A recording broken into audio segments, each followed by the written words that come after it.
Welcome back. We're going to look at the Doppler effect today. Now, the Doppler effect, we've all at some stage been sitting stationary and heard a train or an ambulance siren coming from the one side when it seems to screech, and then when it goes past, it seems to go down. So you get that weep wop, weep wop, weep wop, weep wop as it passes you. That is called the Doppler effect. Essentially, what is happening is that the motion of the object is squishing the waves in front of it, or it is stretching the waves out behind it. So if we just look at it from a diagrammatic point of view, okay, this is a short section, and some of you do it and some of you don't. Some of you might just want to look at it for interest's sake, especially those who are sort of going on in physics and going to do astrophysics. Okay, first of all, we need to define some terms. Okay, whoops, I didn't do my back to black. Okay, sorry about that. Let's just get this. So this here is my, if you sort of forgive me, I'm not an artist. This is our source. Okay, this is the source of the sound, and this over here, Kevin the great artist again, is our listener. Listener, or that could be the receiver. Obviously, when we're doing astronomy, we don't listen to light rays. We receive them on a photographic plate or an image receiver or whatever. But what we've got here is we've got something that's hearing or seeing the incoming light or sound. Now, you can see here that as the source is moving, we say this has got velocity of source. The listener can also have a velocity of listener. Now, there's going to be an equation which I'm pretty sure you get given anyway. You have to remember a whole load of steps in solution of this, right? And it depends which one is moving and which one is not. Let's just examine, oh, wait a bit. Let's examine this side here first, shall we? Let us say this is moving towards. So this object is moving towards. Look what it's doing. It's actually squishing the waves ahead, right? It's squishing the waves ahead. Now, what happens if the sound generator over here, the loudspeaker, is on the opposite side of me? This is now behind me. The waves are being pulled. So this is moving velocity of source, velocity of source. So this is moving towards me,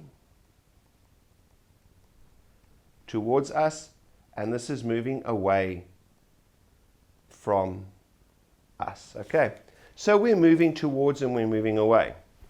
What does this mean? This means that we've got two different scenarios, right, that we have to consider. We have to consider it moving towards us and away from us. And yes, we're also going to look at keeping the source stationary and moving the listener. So let's just define a few terms. We've said velocity of the listener, velocity of the source. Let me just go back to my color. And what have we got here? Let's see. We've got FO, and we can also have frequency of the source and frequency of the listener. That is what is emitted. This is the frequency of that, right? Frequency of the listener is what the listener hears, is those. So as we comes towards us, we hear a high pitch. And as it moves away, we hear a lower pitch. That's what we're going to call it, right? This is a high frequency and a lower frequency. Okay, so we've got the frequency of the listener, the frequency of the source. Okay, now the frequency of the source is the actual frequency emitted by the siren itself. Let's now look at the formula that you get given for the physics. Okay, once again, obviously, you have to draw it, like everything else in physics, right? Just to be sure. Let's have a look here at the various cases. Case number 1, all right? And let's say that we've got here source approaching. Source approaching the listener. Okay? the source is approaching the listener, which means I have got a velocity of the source. It is moving that way. Frequency of the source. Right, now they want to know what I'm hearing. The formula that we're going to be using is frequency of the listener is equal to V plus or minus V listener over V plus or minus V source times frequency of source. Okay, what is this V over here? This V over here, if it is sound,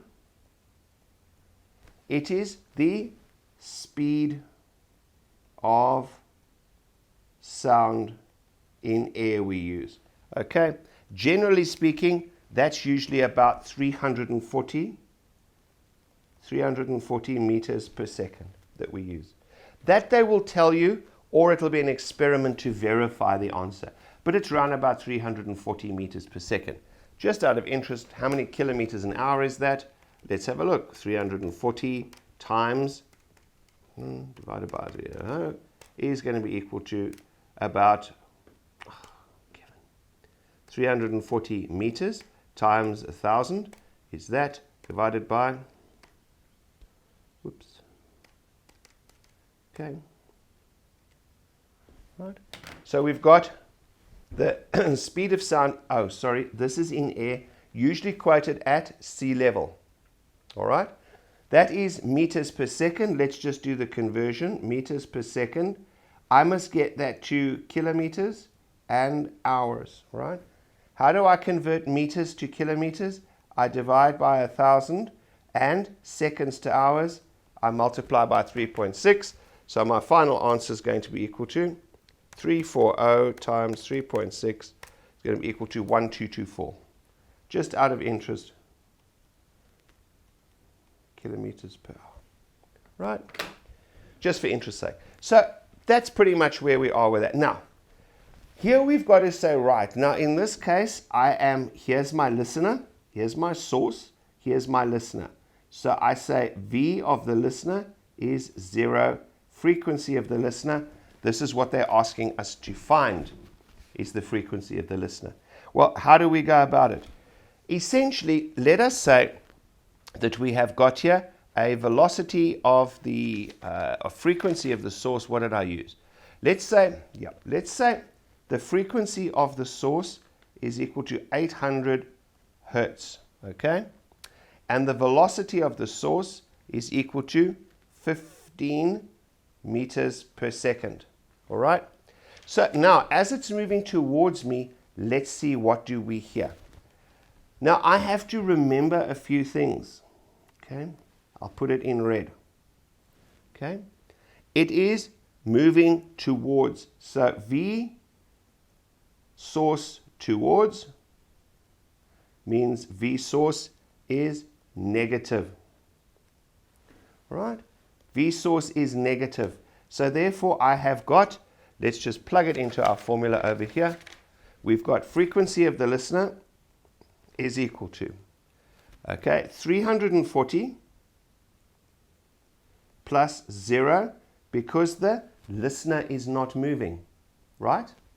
Then we say, okay, is 340 minus 15 times 800, and if I work that out, it gives me 836.92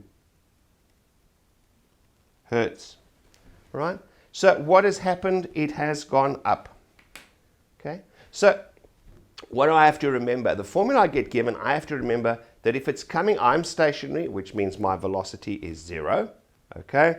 Frequency of the listener is what I'm being asked to find, and I then just put in, I have to remember that if it's coming towards me, it's negative. Chill, you can check it. You know if it's coming towards, it must be higher, right? It must be higher. So if you've made a mistake with your sign, you just go, oops, hang on, it's lower, it means it's going the wrong way. So change your sign, right? So you don't have to relax, I don't want to call it about it, stress about it. All you have to do is just check your signs as it goes, all right? Now, let us take the next section. The next section is that I'm going to do is case 2. Case 2. Okay, and here, source moving away from us.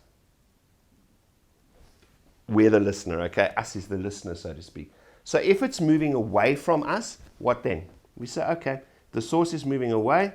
I draw it and I say, velocity of the listener, 0. Frequency of the listener, that's what they want. This is velocity of the source is equal to 15 meters per second. Frequency of the source, 800 hertz.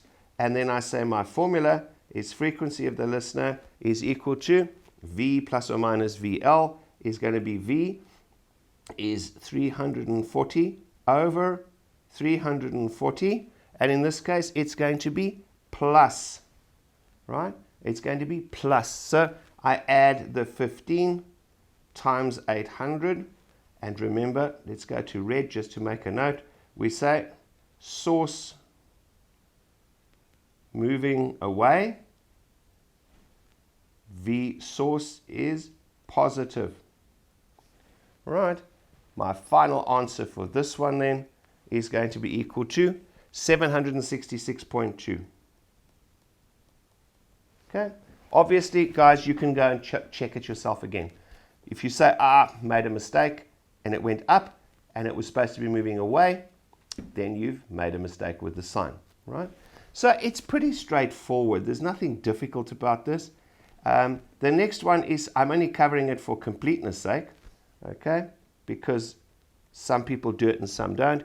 Case number 3, okay, is going to be the listener. The listener is going to be moving, approaching source. Okay, listener approaching the source. Okay, what do I do when the listener approaches the source? Well, I've got the same formula, frequency of the listener. So I say here, here's my problem drawn. Velocity of the source is 0. Frequency of the source, 800 hertz. Let's keep it the same. Velocity of the listener, I think I kept that at 15, yeah, per second. And frequency of the listener is what we don't know. The frequency of the listener is V plus or minus V listener over V plus or minus V source, all times frequency of the source. Okay. Now I say this is going to then be 340 plus or minus V listener divided by V, which is 340, correct? Times my 800 hertz again. Okay. Now in this case, the listener moving, right? This case, it's going to be listener moving, okay, toward or approaching source, whichever way you want to remember it. Got to remember how to, okay, if the listener is approaching, the VL is positive, right? So I say, right, that's going to be 340 plus 15 over 340, all times 800, and let's move it down. And what did we get? We got 835.3. 835.3, which means the frequency has gone up. That's what you'd expect. It's moving towards, so therefore it's going to push the frequency up, isn't it? It's, once again, you know, you can actually logic these out. They're not too tough at all, right? And the last one that we're going to do about this is the, yep, you get it, the case 4. And we're going to say the listener moves away from the source. The listener moves away from the source. Okay. How do we deal with this? Well, quite straightforward. We've, in this case, well, we know pretty much what's going to happen. Okay. We say listener moves away.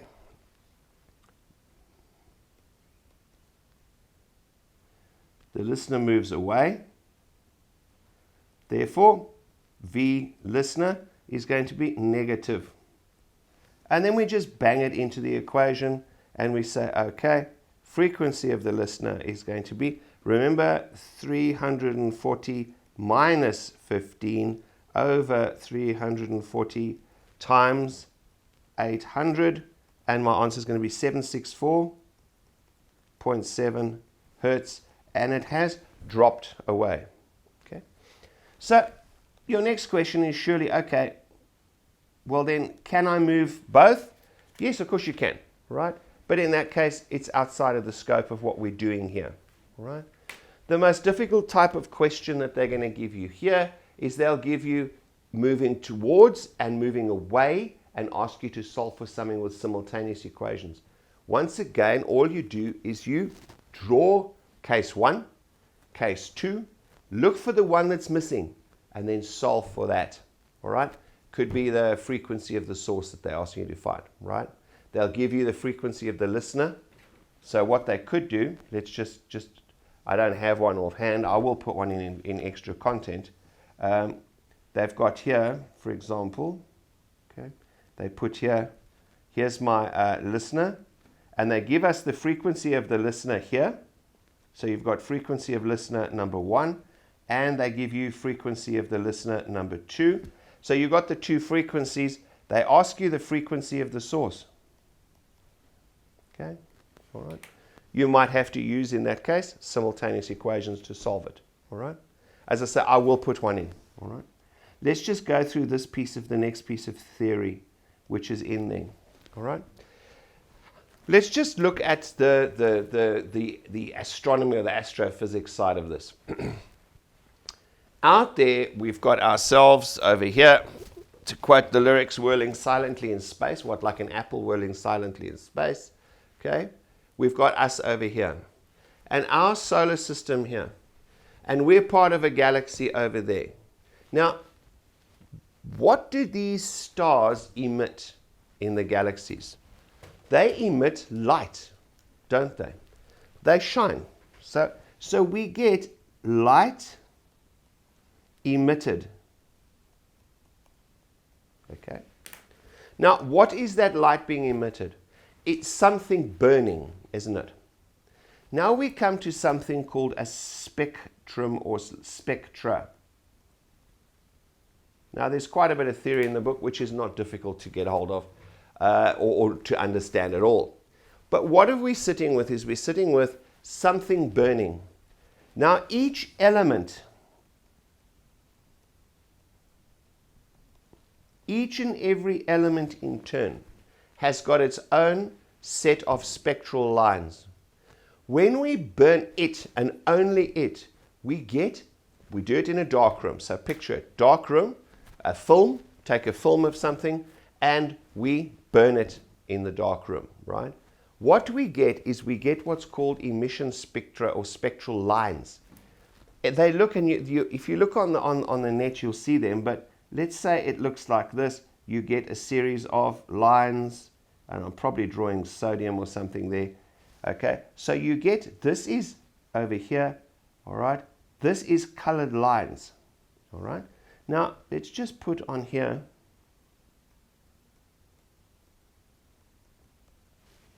you know the spectrum is Roy G. Biv, right? Red, orange, yellow, green, blah, blah, blah, blue, indigo, violet, ultraviolet, okay, etc., X-rays, gamma rays, etc., right? Now, let's just think about this for a seckie.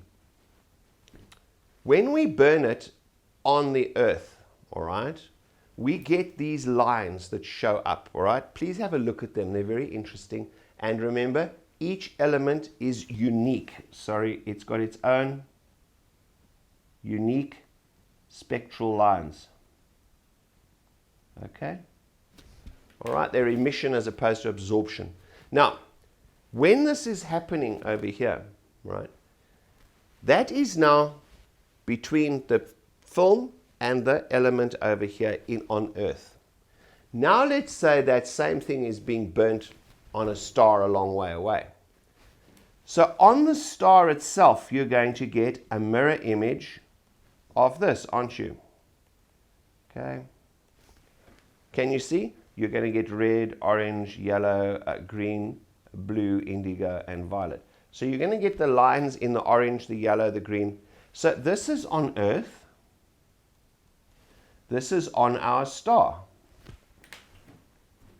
Now, what happens if the star is moving? Think about it. What is it going to do to these lines? What are we going to have? We're going to have something which is emitting, which is our source, and we're going to have something which is receiving, which is our eye on Earth. So we've got a receiving, okay, frequency of the listener. Velocity of the listener is 0. Station it. We've got emitting frequency of the source and the velocity of the source. All right? So what do we get? What do we see? We see the spectrum shifts. So this whole spectrum over here moves down. All right? This orange line moves there like so. Okay? So we see the lines all moving that way. That moves to the red side, okay, as opposed to the dark side. It is red shifted to the red, which means what is happening, right? We have altered the frequency of the light, right? Now, as it goes towards the red side, essentially what we've done, okay, is we've made the frequency lower, all right? Because we've made the wavelength longer, all right? Now remember, in this kind of equation, the v, which was originally the speed of sound, now becomes c, which is the speed of light, right? 3 times 10 to the 8 meters per second. So when we've got one of these kind of questions, you draw it and you say, right, this is me, frequency of the listener, velocity of the listener, 0. And my galaxy over here, all right, I say, okay, this is velocity of the source, frequency of the source. I now know what I got. I know, well, I know this, I know that, I know this, and I know c equal to that, so I can work out the velocity of the source. Because the frequency, okay, of the source, which is the burning element, is the same. Let's just think about it. The frequency on the Earth and the star, the frequency of the source remains the same. It's the same element. So if I burn it here or I burn it on Zog, okay, it remains the same. So the velocity of the source is what we're looking for. That will give us whether it's moving away or moving towards, okay? Now, generally speaking, most of them we're getting are moving away from us, which means that we are all expanding away from each other. If we pick up somebody that's got a blue shift, it means it's heading straight towards us, so we're going for a head-on collision. Do galaxies collide? Oh, most definitely they collide, okay, which I think would be quite spectacular to see. Not for the inhabitants, depending upon your belief system, whether they're out there or they're not. That remains yet to be seen. However, they do collide. So this is kind of a forewarning system. Not that we're really going to need it. We're sort of more in need of early warning systems for asteroids collisions with us, okay, which happens frequently as well. Okay, so in essence, it's a very short chapter, worth a read. Out of interest, especially this last bit, I like it. But, you know, if it's in, it's not a difficult section. All you do is you draw what you're given. That's basically the recipe for physics, isn't it?